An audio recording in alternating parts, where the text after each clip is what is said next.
Lisons la parole du Seigneur dans le livre de 1 Pierre, chapitre 1, à partir du verset 3 jusqu'au verset 9.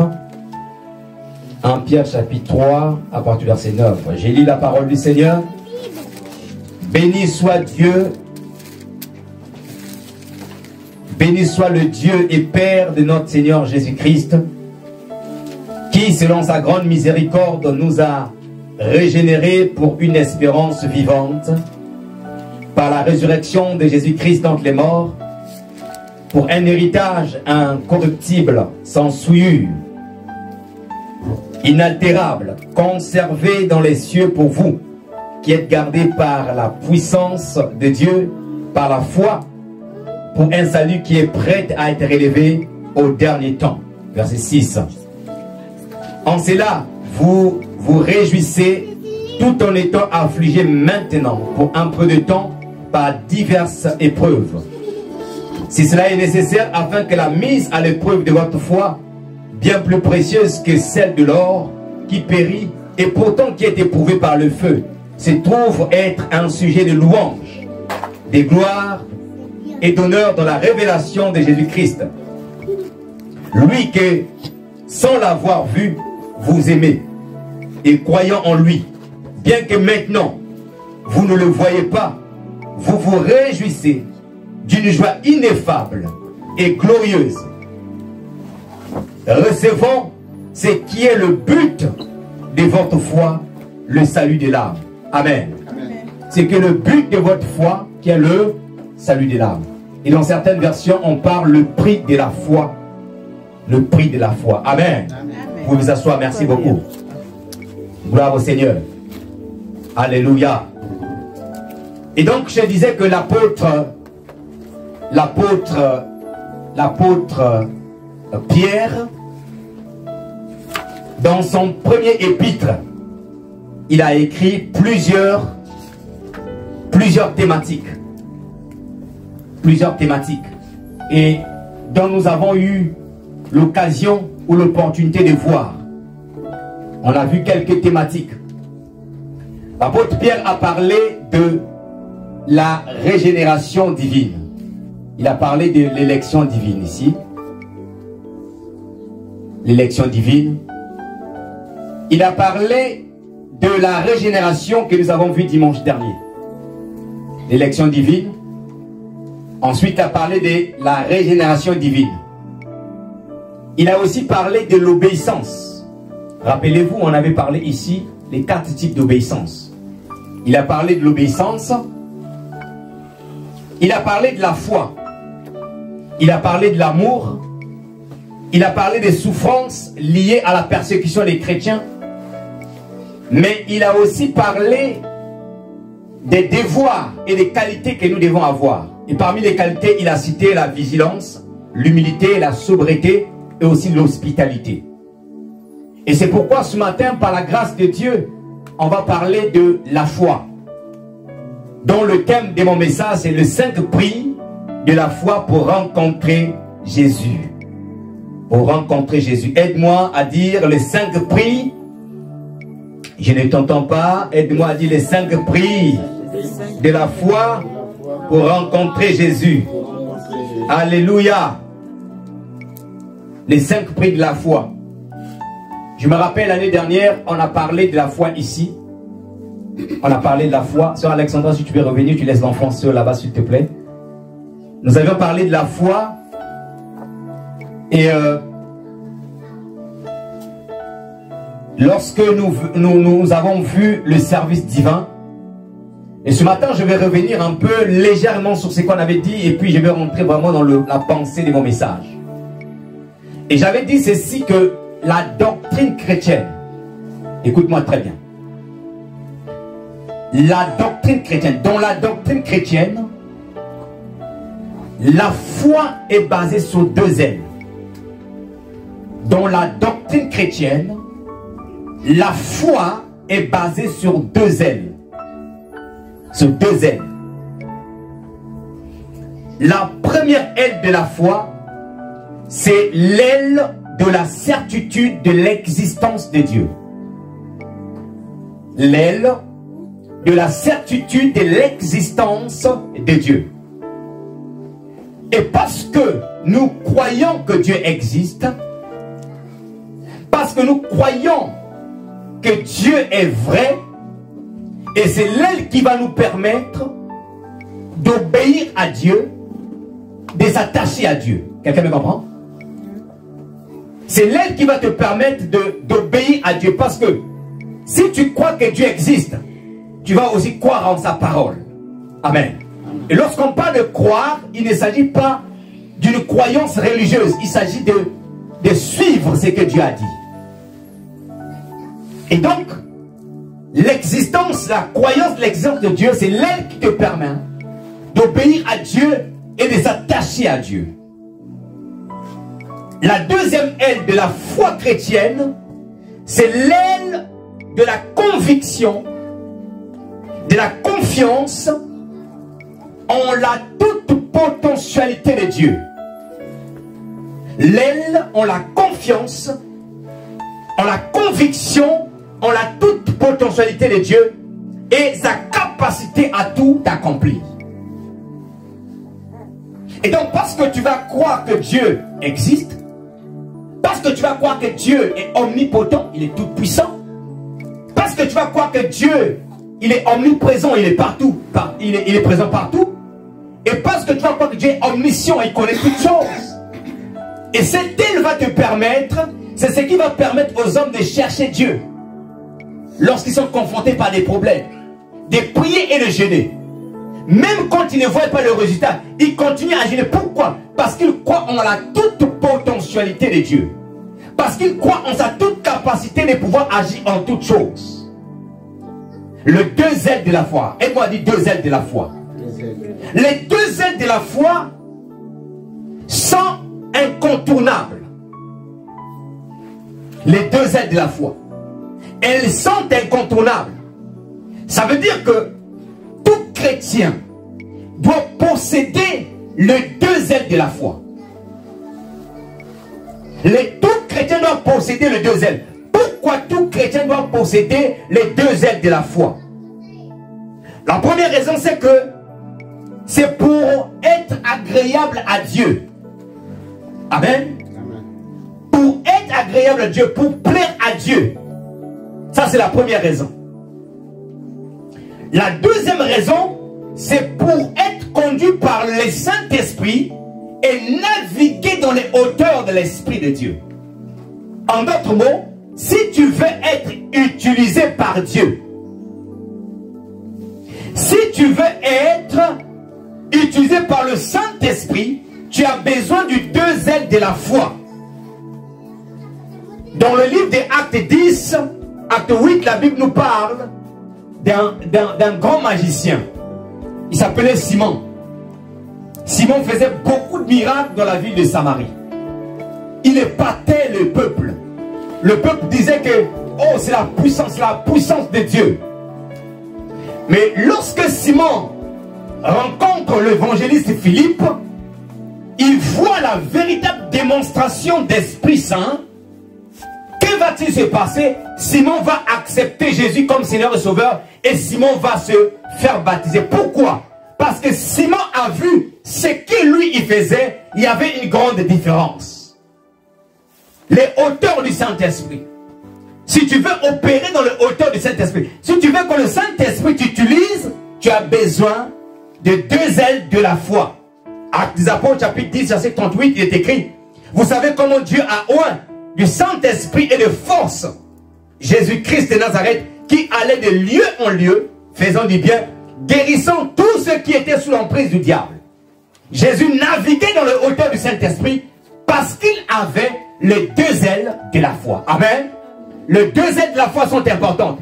Tu ne peux pas dire que je suis enfant de Dieu et ne pas avoir les deux ailes de la foi. J'aimerais vous poser une question. Est-ce qu'un oiseau peut voler avec une seule aile?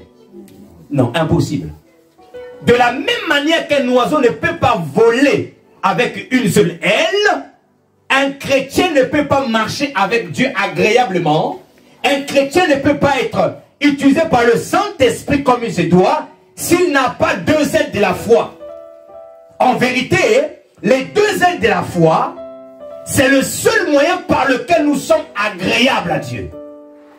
Le deux ailes de la foi, c'est le seul moyen par lequel nous sommes acceptés, appréciés par Dieu.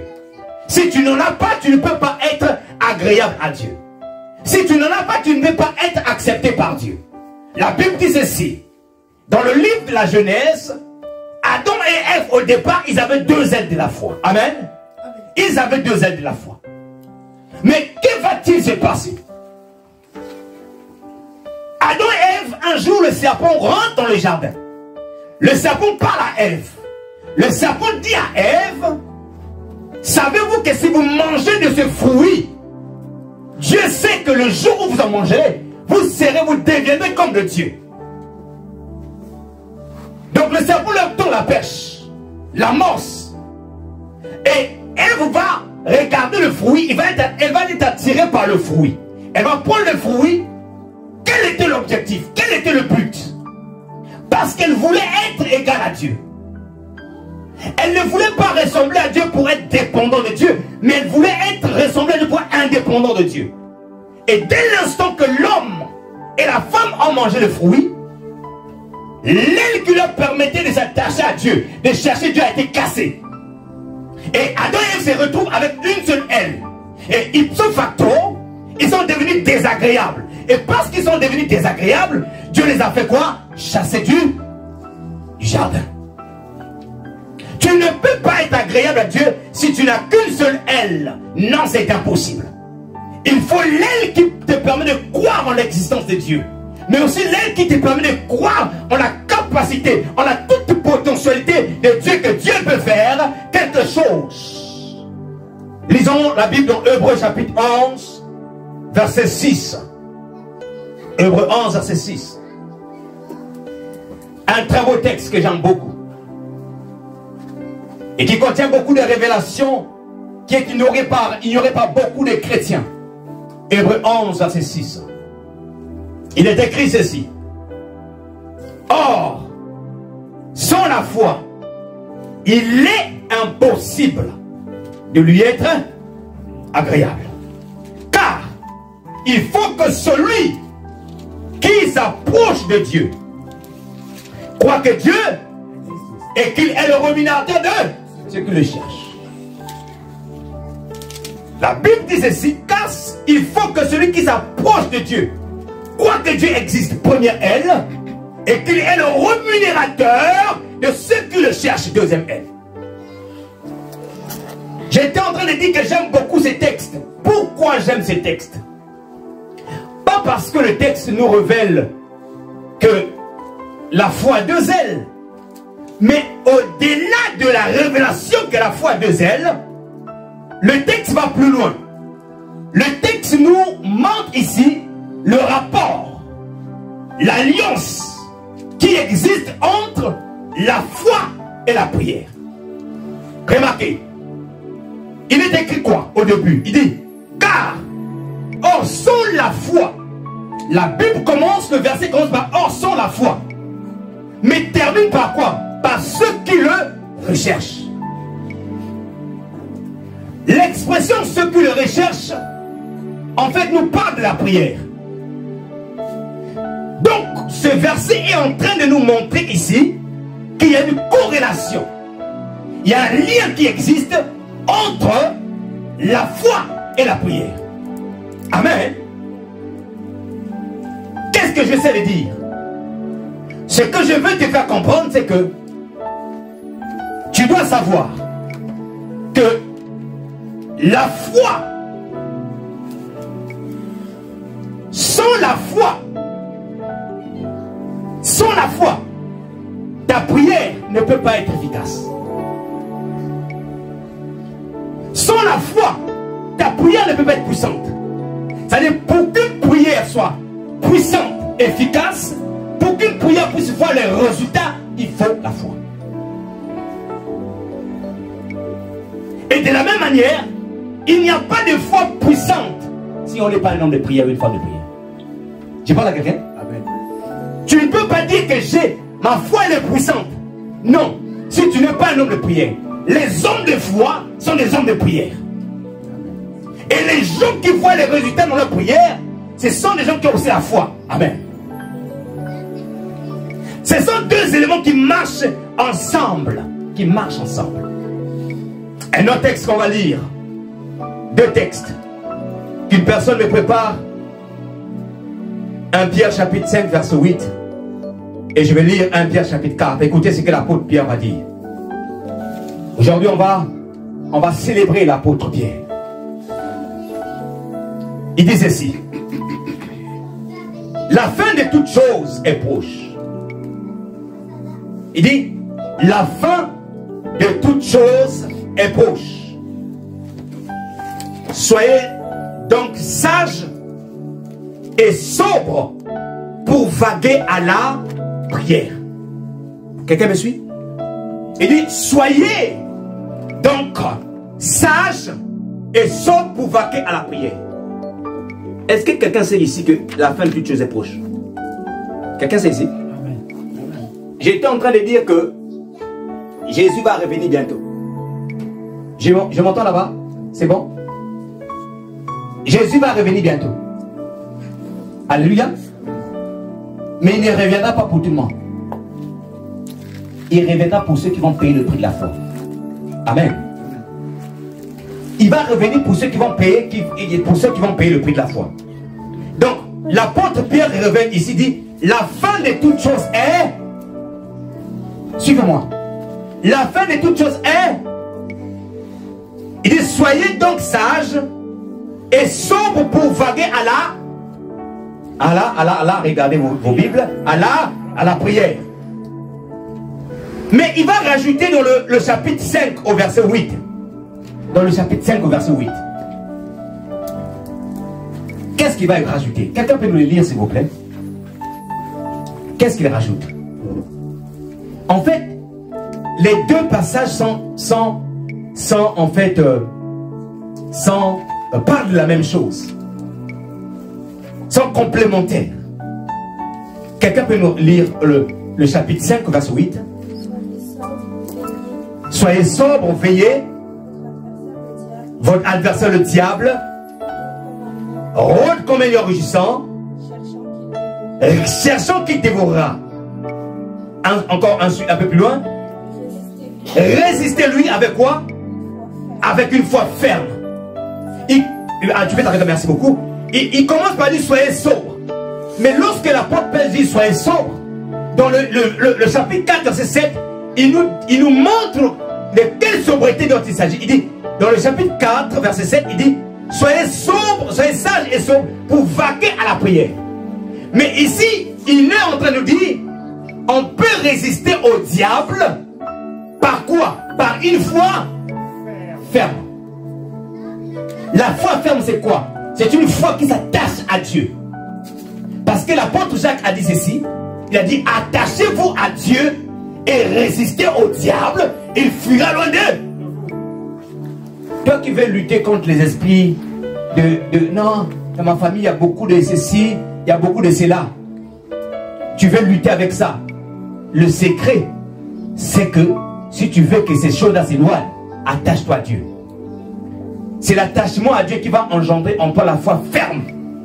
Et c'est la foi ferme qui te permettra de chasser le diable. De résister au diable.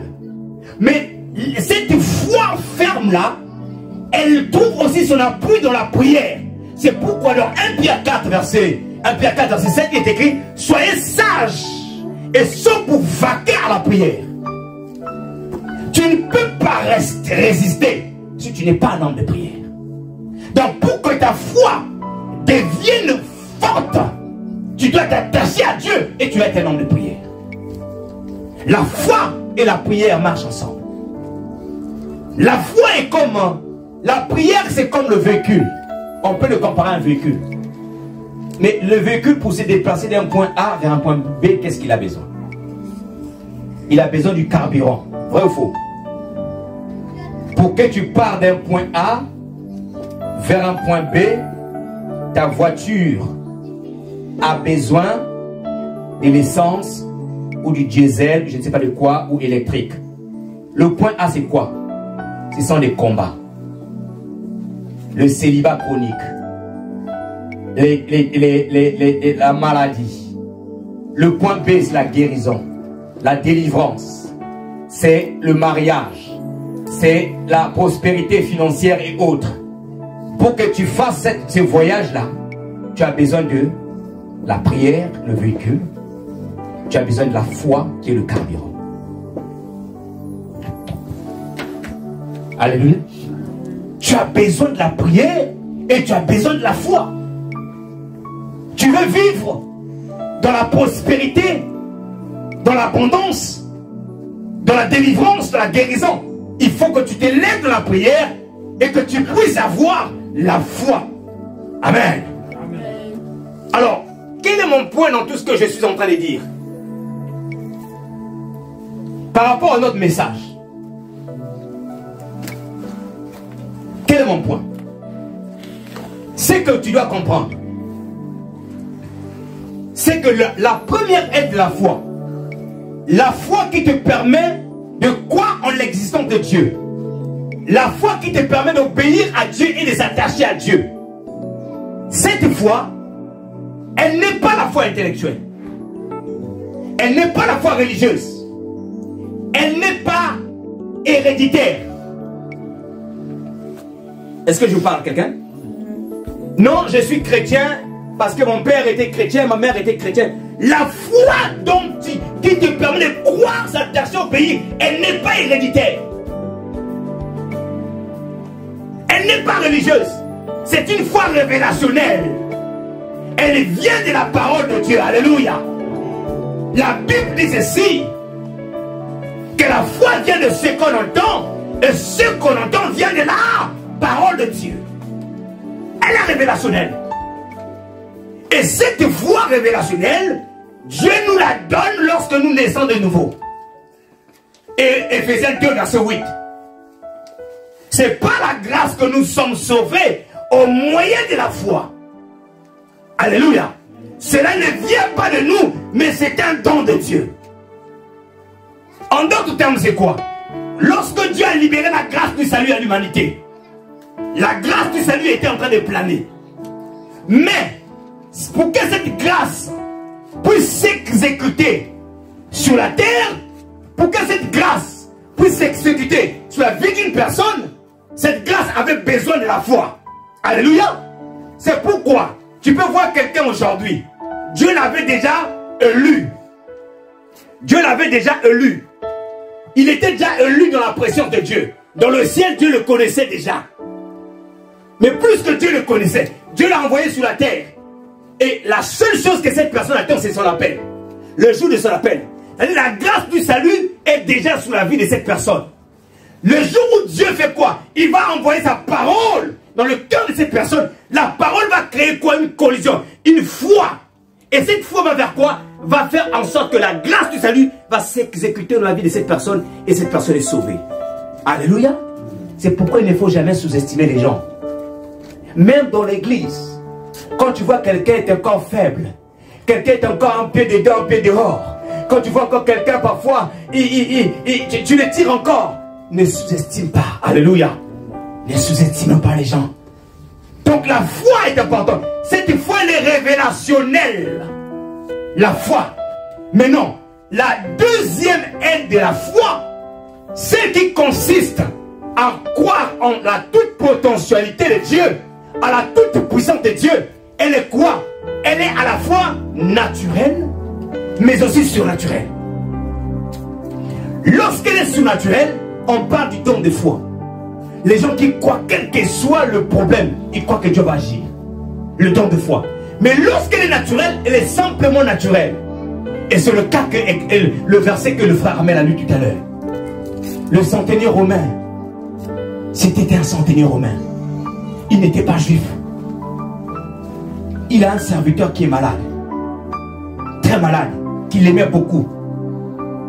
Il va envoyer les gens pour aller le voir. Est-ce que vous pouvez aller solliciter Jésus pour qu'il vienne guérir mon serviteur? Jésus accepte, Jésus se met en route pour aller guérir son serviteur. Il s'est rendu compte de quelque chose, il dit que, ah, ma vie n'est pas trop digne, ma vie n'est pas trop bien, ma maison, tout ça. Il court, il va à la rencontre de Jésus. Il dit, maître, tu n'es pas digne, je ne suis pas digne que tu rentres dans mon toit.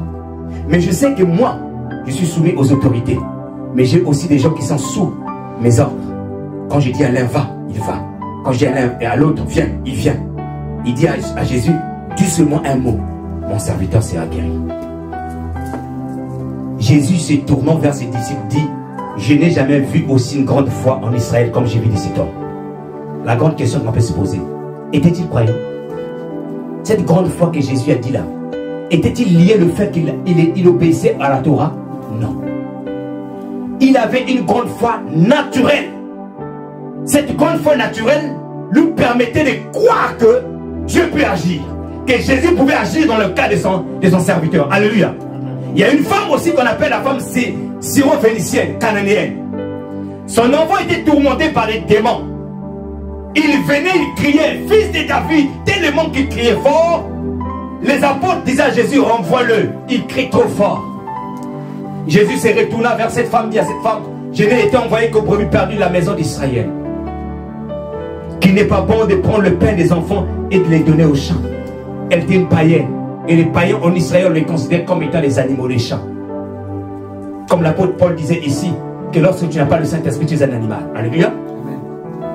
Cette femme va répondre à Jésus, il va donner une belle réponse à Jésus, qui va changer la donne. Il dit à Jésus, même les chiens mangent les miettes de pain qui tombent de la table de leur maître. Jésus dit, femme, ta foi est grande. Qu'il en soit fait selon ta foi. La fille de cette femme a été guérie. Pourquoi Jésus dit que cette femme avait une foi grande? Était-elle juive? Non. Obéissait-elle à la Torah? Non. Mais elle avait une foi naturelle qui pouvait croire en Dieu. Que Dieu pouvait faire quelque chose dans sa vie. Alléluia. Maintenant, mon point c'est quoi? Mon point c'est de te dire ceci. La foi que le diable attaque beaucoup, c'est la foi qui te permet de croire en Dieu. La foi qui te permet de croire en Dieu, qui te permet de s'attacher en Dieu, qui te permet d'obéir à la parole, c'est la foi que le diable attaque beaucoup. C'est la foi qui est la cible du diable. Alléluia.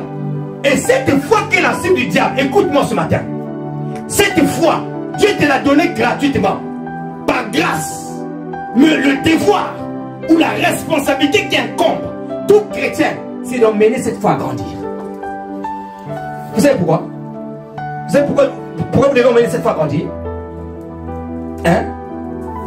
Quand tu as des voleurs dans ton quartier qui viennent tout le temps te voler, quand ils viennent te voler, tu tabasses. Si tu n'as que cet endroit-là habité, quelles sont les précautions que tu vas prendre? À part la sécurité, à part de mettre la sécurité tout autour de ta maison, qu'est-ce que tu vas prendre? Tu vas aller faire soit les arts martiaux, soit t'entraîner pour devenir fort. Amen. Oh, bravo. J'avais un ami dans le quartier, quand nous étions jeunes, il avait commis la maladresse. Il est allé draguer une fille, mais qui appartenait à un jeune qui était fort, robuste. Et mon ami là était chétif. Et le garçon là, lui a commencé à lui envoyer des avertissements. Si je te crois sur mon chemin, je vais te tabasser. Or, jusqu'aujourd'hui, je pense toujours à cette action. Ça, c'est ce qu'il a fait. Il s'est inscrit dans un club de musculation. Quelques mois plus tard, mon ami est devenu, comme il était grand chétif, il est devenu costaud balèze. Et il n'avait plus peur. Il dit que je veux l'affronter, je vais aller sur son chemin. Alléluia. Parce qu'il s'est mis à la taille de son adversaire pour le confronter. Amen. Le diable attaque notre foi. Il attaque ta foi. Et donc toi, ce que tu dois faire, c'est quoi? Emmène ta foi à un certain niveau pour que les attaques du diable ne puissent pas t'avoir. Amen. Un jour, Jésus a dit à Pierre, il dit, Simon, Simon, Satan t'a réclamé pour te cribler comme du froment. J'ai prié pour toi afin que ta foi ne défaille point. Lorsque tu seras converti, à fermer tes frères. Donc Jésus avait prié pourquoi? Satan ciblait la foi de Pierre. Et quand Pierre s'est converti, qu'est-ce que Pierre a recommandé à l'église? Pierre étant un homme averti, Pierre étant un homme déjà qui avait déjà l'expérience dans le passé que le diable voulait attaquer sa foi, qu'est-ce qu'il recommande à l'église? Lisons tous ensemble. 2 Pierre chapitre 1, verset 5 à 8. Si quelqu'un peut nous le lire. Ta foi est la cible. Ta foi. Ta foi, le diable, il attaque ta foi par différentes épreuves, par différentes situations, par des séductions du monde. Il attaque ta foi. Il t'empêche de venir à l'église. Parce qu'il sait qu'à l'église, tu vas être enseigné. Il sait qu'à l'église, tu vas recevoir la parole. Et cette parole va changer la donne dans ta vie. Et donc, il va créer toutes sortes d'activités tout autour de toi. Au point où quand tu vas arriver, bon, j'ai tellement de choses à faire. Oh, dimanche, si je ne vais pas aller à l'église, je vais rester à la maison.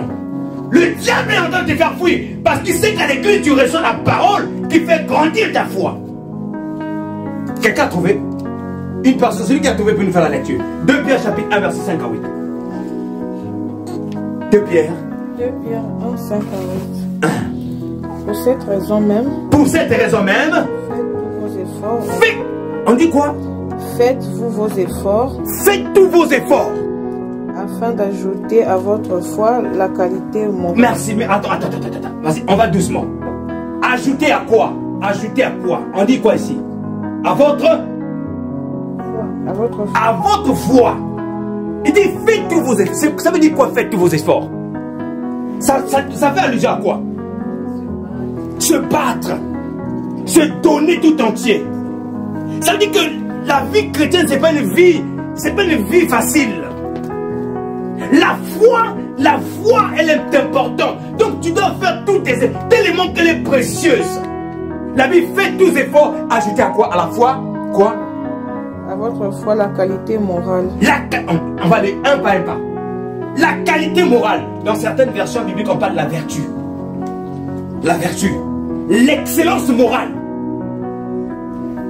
Les règles de conduite qui sont bonnes à la société.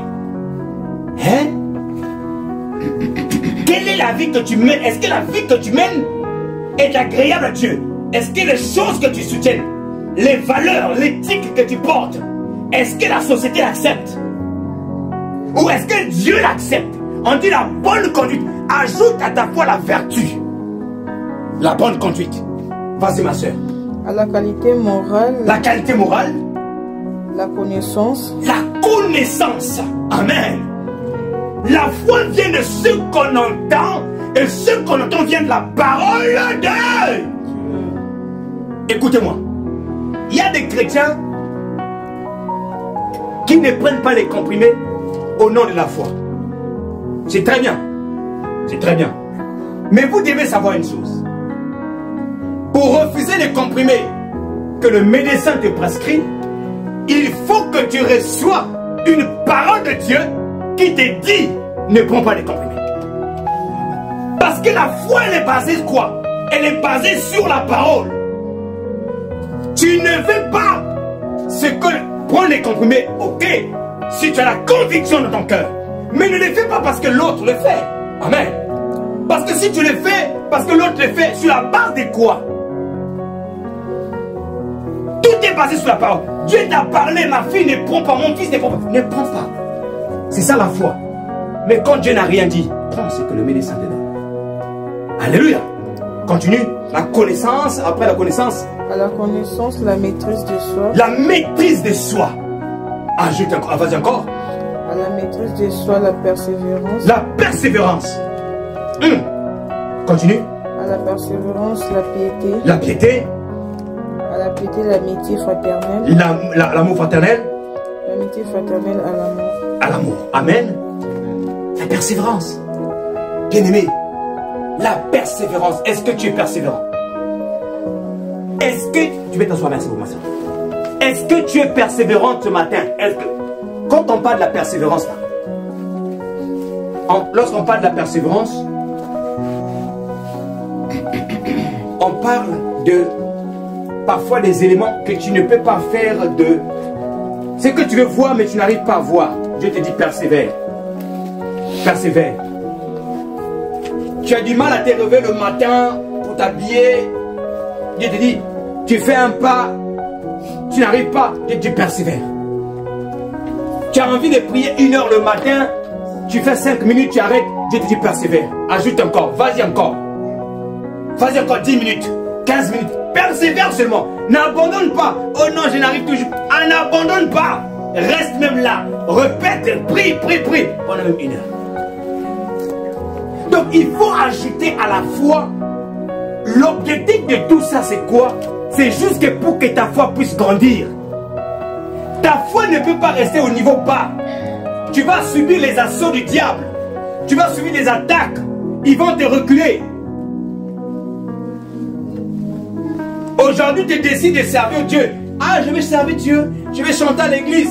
Et quand tu commences à chanter, tu commences à rêver des choses bizarres. Eh, j'abandonne parce que je commence à sentir des attaques. Je commence à faire ceci.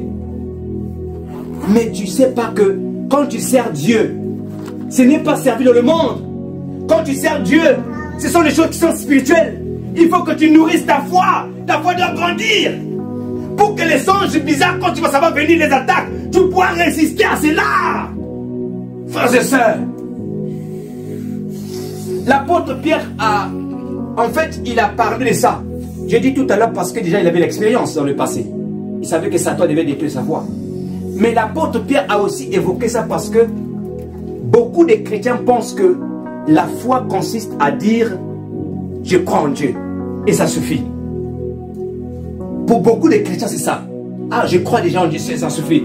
Oh non, la Bible a dit, si vous croyez, et vous serez baptisés, vous serez sauvés, ça suffit. Le mot croire ne consiste pas à dire, je crois en Dieu.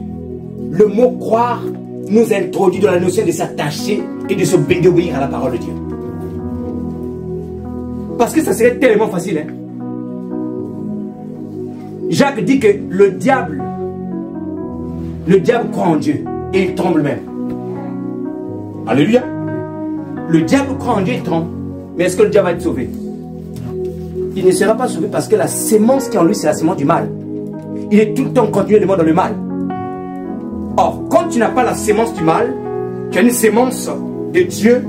La sémence de Dieu te permet de grandir, de faire du bien, de faire du bien, de faire du bien. Frères et sœurs, nous le Seigneur, ta foi va grandir. Et je vais lire un texte ici. Quelqu'un a la Bible de Louis Zégan qui va nous faire la lecture. Donc la foi, ta foi, elle ne doit pas être religieuse. Ta foi, elle ne doit pas être intellectuelle. Une personne qui a la Bible de Louis Zégan va nous lire, va nous préparer 1 Pierre chapitre 5 verset 9. La foi intellectuelle, la foi religieuse ne te permettra pas de résister aux épreuves, aux attaques. La foi religieuse et intellectuelle ne te permettra pas de plaire à Dieu. Parce que notre foi est éprouvée, frères et sœurs. Ne l'oubliez pas, notre foi est éprouvée. Notre foi est éprouvée. Et pour résister aux épreuves de la foi, au combat, aux attaques, tu dois avoir la foi révélationnelle. Et une grande foi, frères et sœurs. Et cette grande foi, je disais tout à l'heure, pour la foi, il faut s'attacher à Dieu. Il faut lire la Bible. Il faut prier. Une personne qui a Louis Zégan va nous faire la lecture. La foi, frères et sœurs dans le Seigneur. La foi qui te permet de traverser les épreuves. Qui te permet d'être victorieux. La foi, bien-aimé, qui te permet de rencontrer Jésus. C'est la foi révélationnelle. C'est le prix de la foi. Vas-y. Tu peux aller. Pierre chapitre 5, verset 9. Chapitre 1, verset 5 à 9. Oui. La foi. Les prix de la foi. Frères et sœurs. Le prix de la foi. Le prix. Le prix de la foi. Non, je crois en Dieu. Je vais à l'église. C'est beau. C'est bien. Ça ne suffit pas. C'est pas ce qui va te faire rencontrer Jésus. Quand Jésus va revenir, c'est pas ça qui va te sauver. C'est pas ça. Il y a un prix à payer. Il y a un prix à payer pour la foi. Vas-y mon frère Kader. 1 Pierre chapitre 1, Verset 5 à 9. En Pierre chapitre 1, verset 5 à 9. À vous qui par la puissance de Dieu, vous êtes gardés par la foi pour le salut, prêt à être révélé dans les derniers temps. Verset 6, il dit ceci, c'est là qu'il faut, c'est là ce qui fait votre joie. Quoique maintenant, plus que le faut, vous soyez attristés par un peu de temps, par des diverses épreuves. Attends d'abord. Quoique maintenant vous soyez attristés pour un peu de temps, par quoi? Diverses épreuves. Ça veut dire que ta foi va être éprouvée. Amen. Amen. Ta foi va être confrontée à des épreuves. Par diverses épreuves. Mais pour que cette foi-là résiste aux épreuves, c'est pas la foi religieuse. C'est pas la foi intellectuelle. Non, parce que mes parents étaient chrétiens, moi aussi je suis chrétien. Non! C'est la révélation personnelle. C'est la régénération. La foi qui est née par la régénération. C'est ça en fait qui résiste. Et lorsque tu résistes, on appelle ça le prix de la foi. Amen. Amen. Lorsque la séduction vient, le petit copain là vient t'emmener un peu dans le chemin bizarre. Tu lui dis, je suis croyante, je ne veux pas de ça. C'est le prix de la foi. Amen. Amen. Et Dieu, en fait, Dieu mange le prix de la foi. Amen. Parce que lorsque tu démontes le prix de la foi, c'est là que Dieu t'ouvre les grandes portes. Amen. Tu es en train de fermer la porte à ces petits copains-là, à ces petites copines-là. Parce que tu crains Dieu. Mais tu n'es pas en train de savoir que Dieu est en train de préparer une grande porte. Alléluia. Amen. Tu es en train de refuser la corruption. Mais Dieu t'ouvre une grande porte qui va te faire rentrer beaucoup d'argent. Non, je vais un peu tricher là pour avoir un peu plus de réduction. Bien-aimé, paye les choses comme il se doit. Sois clean, sois transparent. Dieu t'ouvrira les portes des finances. Alléluia. Amen. Dieu s'est nourri de notre foi. Le prix de la foi. Dieu s'est nourri de cela. Quand tu montres à Dieu que tu as foi en lui, Dieu t'ouvre les portes.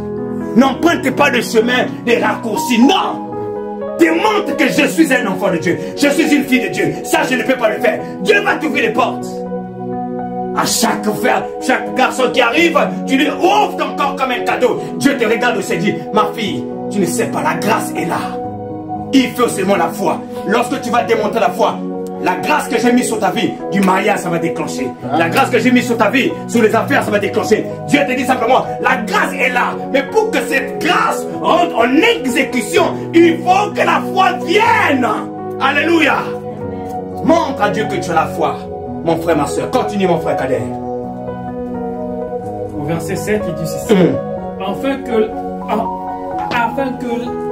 que l'épreuve de votre foi, plus précieuse que l'or périsable, qui cependant est éprouvée par le feu, Alléluia, ait pour résultat la louange, la gloire et l'honneur lorsque Jésus-Christ apparaîtra. Quand Jésus apparaîtra, voilà, vas-y continue. Au verset 8, lui qui vous a aimé sans l'avoir vu, en qui vous avez cru, sans le voir encore, vous réjouirez d'une joie infaillible et glorieuse.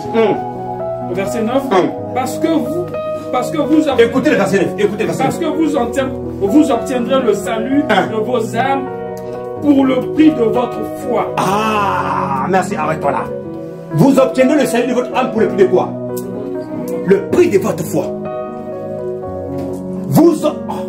Mais Paul, mais on nous a dit, on nous a appris que si tu crois en Dieu, si tu es sauvé, tu seras sauvé. La Bible vient démontrer ici que le prix de ton salut là, quand Jésus va revenir, pour que tu rentres dans l'enlèvement, c'est le prix de la foi. Le prix de la foi, c'est quoi? C'est quand tu traverses les vents contraires à la parole de Dieu, mais tu résistes. Tu refuses de céder, mais tu brandis Jésus. Tu dis, moi c'est le Seigneur, moi c'est la parole. C'est ça le prix de la foi. C'est ça qui va te faire rencontrer Jésus. Mais chaque fois que tu cèdes, tu démontres que tu n'as pas la foi. Alléluia. Alors je vais terminer. Je vais vous donner, c'est le 5 prix de la foi. Les 5 prix de la foi pour terminer le message. Le premier prix de la foi, c'est saigner les reins de l'entendement. Là, je suis dans 1 Pierre, chapitre 1, verset 13. L'apôtre Pierre dit ceci. C'est pourquoi, ayant, là je lis dans une version, je ne sais pas si c'est parole de vie, dans cette version il est écrit, ayant saint les reins de votre intelligence. Dans Louis II il est écrit, saignez les reins de votre entendement.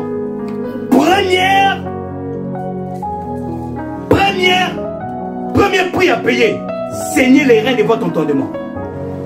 Ça veut dire quoi? Saignez les reins de votre entendement.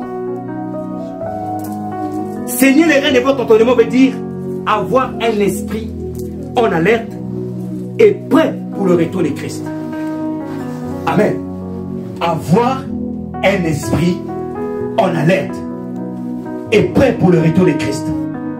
Matthieu chapitre 24 verset 6, il est écrit: heureux les serviteurs que le maître trouvera veillant quand il reviendra. Heureux le serviteur que le maître trouvera veillant.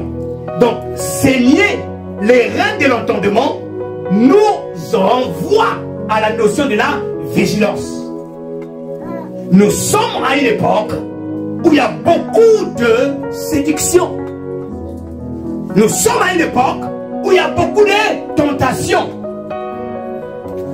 Notre foi est tentée, mais la Bible dit ici, il faut saigner les reins de l'entendement. Il faut veiller. Quand tu veilles, bien-aimé, le Seigneur vient te trouver et il va t'emmener. Mais si tu ne veilles pas, le jour du Seigneur viendra comme un voleur. Si tu ne veilles pas, le Seigneur viendra et tu resteras sur la terre. Nous devons veiller. Dis à ton voisin, veille. Dis à ton voisin, sois vigilant ou vigilante. Alléluia. Le deuxième prix à payer, c'est soyez sobre. Soyez sobre. Être sobre, c'est être conscient des dangers du monde, des dangers de la chair, des dangers du diable. Ce n'est pas se laisser distraire par les problèmes qui peuvent surgir dans notre vie. Être sobre. Et donc, lorsqu'on est conscient des dangers qui nous entourent, lorsqu'on est conscient, on ne se laisse pas distraire. Qu'est-ce qu'on fait quand on est sobre? On se maintient dans le droit chemin. Beaucoup de choses viendront pour te sortir du droit chemin. Beaucoup de paroles te seront envoyées pour te décourager de ne plus aller à l'église. Beaucoup de paroles te seront envoyées pour te décourager de ne plus lire la Bible. Les gens te décourageront dans ta manière de t'habiller. Quand tu t'habilles décemment, ils te diront, oh ça c'est à l'époque. Oh, allez laisse ça, nous ne sommes plus à cette époque-là. Ma soeur, continue à t'habiller décemment. Lorsque tu es sobre, tu tiens ferme. Quelles que soient les propositions, aussi longtemps que la proposition n'est pas en adéquation avec ta foi en Christ, tu tiens ferme et tu refuses. Sœur Michel n'est pas là aujourd'hui, mais je vais introduire un peu son témoignage. Quand elle s'est fait baptiser, elle venait me voir tous les dimanches. Pasteur, à mes dragues. Et quand je leur dis que je ne fais plus de copulation, on lui disait retourne à l'époque de Mathusalem. Je lui répondais une seule phrase. Je dirais, Dieu te donnera un homme qui va correspondre à tes attentes. Et un jour, elle m'envoie un message. Elle dit, je viendrai avec quelqu'un. Et surtout, le message, j'avais déjà lu le message. Aujourd'hui, à l'heure où je vous parle, et Dieu lui avait donné aussi l'homme. Ils sont mariés aujourd'hui, coutumièrement. Et bientôt le mariage officiel. Alléluia. Frères et sœurs, je vous dis en toute sincérité, quand tu démontres à Dieu que tu as foi en lui, Dieu t'ouvrira les portes. Mais quand tu cèdes à la légèreté, au laisser aller, tu es en train de fermer tes propres portes. Faisons très attention. Être sobre, c'est aussi veiller sur ses pas. C'est veiller sur son cœur. Ce n'est pas se laisser emporter par toute forme de doctrine, de message. Alléluia. C'est ça être sobre. Je vais avancer. Troisième prix à payer. C'est avoir une confiance totale dans l'espérance de la grâce. Vous voyez tous ces chemins-là, tous ces chemins que j'ai mis au tableau là. J'ai pris le temps de le concevoir. L'élection divine, la prédestination, l'appel, la justification, la glorification, la sanctification. Tout ça, nous l'avons reçu par grâce. Dieu t'a choisi au ciel par grâce. Il t'a prévu une mission sur la terre par grâce. Quand tu es sur la terre, tu étais païen, il t'a appelé à devenir son enfant par grâce. Il t'a purifié, il t'a sanctifié par grâce. Il t'a baptisé du Saint-Esprit par grâce. Lorsque je dis avoir une conscience totale d'espérance de la grâce, avoir une totale confiance en tout ce que Dieu a fait ici. Quand tu as confiance en tout ça, tu ne prendras pas ton salut à la légère. Amen. Tu ne prendras pas ton salut à la légère. Quand tu considères toutes ces choses-là, bien aimé, même si un égyptologue vient de t'enseigner que le Dieu de l'Égypte, là, tu seras attaché à Dieu, à ce mystère de la grâce. Tu ne vas pas céder. Il y a beaucoup de gens qui ont changé de camp. Après, on les a lavé l'esprit. Pourquoi? Parce qu'ils n'avaient pas la foi totale dans ce mystère de la grâce. Alléluia. Quatrième prix à payer, je ne vais pas commenter. Ce n'est pas se conformer au siècle présent. N'est pas se conformer au siècle présent. Aide-moi à dire, n'est pas se conformer au siècle présent. Oh, je ne t'entends pas. Aide-moi à dire, n'est pas se conformer au siècle présent. Et cinquième prix à payer pour terminer, c'est demeurer dans la sainteté. Demeurer dans la sainteté, c'est marcher tous les jours dans la sanctification. Les 5 prix à payer, les 5 prix de la foi à payer pour rencontrer Jésus, pour rencontrer le Seigneur. Tu dois payer le prix de la foi. Tu dois quitter les discours. Oh, je crois en Dieu, je vais à l'église. Oui, non. Non, non, non, non, non. Tu dois me démontrer ta foi par les œuvres, par ta vie, par ta conduite, par ta parole, par ta manière de parler, par ta manière de penser. Tu dois commencer à démontrer ta foi. Le monde va manger les fruits quand tu vas te voir, les fruits que tu produis. Et gloire soit rendue à Dieu. Nous sommes en train de parler des fruits de la semaine. Alléluia. Alléluia. Que Dieu vous bénisse. Amen. Amen. Amen. Béni soit ton Seigneur Père. On va mettre, se mettre debout, on va prier.